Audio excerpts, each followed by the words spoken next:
Hi, welcome to my channel cooking connection. ఇవాళ మనం చేయబోయే రెసిపీ రవ్వ దోశ. దానికి కావాల్సిన ఐటమ్స్ రవ్వ, 1 కప్ రవ్వ, కొంచెం రైస్ ఫ్లార్, 2 టేబుల్ స్పూన్స్ బియ్యం పిండి. ఫస్ట్ టైం కనుక మీరు మా ఛానల్ చూస్తున్నట్టయితే please like, share and subscribe my channel. Bell click చేయండి సో దట్ నా నోటిఫికేషన్స్ మీకు వస్తాయి. కొంచెం సాల్ట్,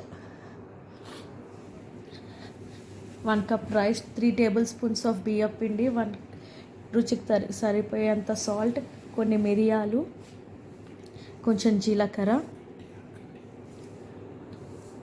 కొన్ని పచ్చిమిరపకాయలు, అల్లం ముక్క, సన్నగా కట్ చేసిన కరివేపాకు. ప్లీజ్ అండి నా ఛానల్ని సబ్స్క్రైబ్ చేయండి. కొన్ని పచ్చిమిరపకాయలు,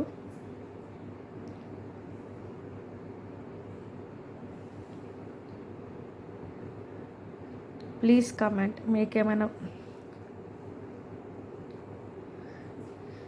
వేసి బాగా మిక్స్ చేసి వాటర్ పోస్తూ liquid consistency, butter milk consistency లాగా ప్రిపేర్ చేసుకోవాలి.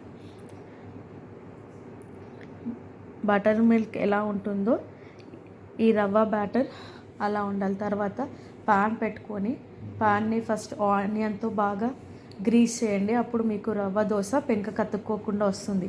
ఇది దోశలాగా వేసి కంటిన్యూగా తిప్పొద్దు, ఇట్లా సైడ్ నుంచి పోసుకుంటూ మిడిల్లోకి రావాలి.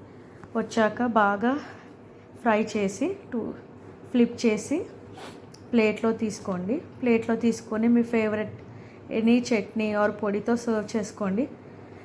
So delicious rava dosa is ready. Thank you.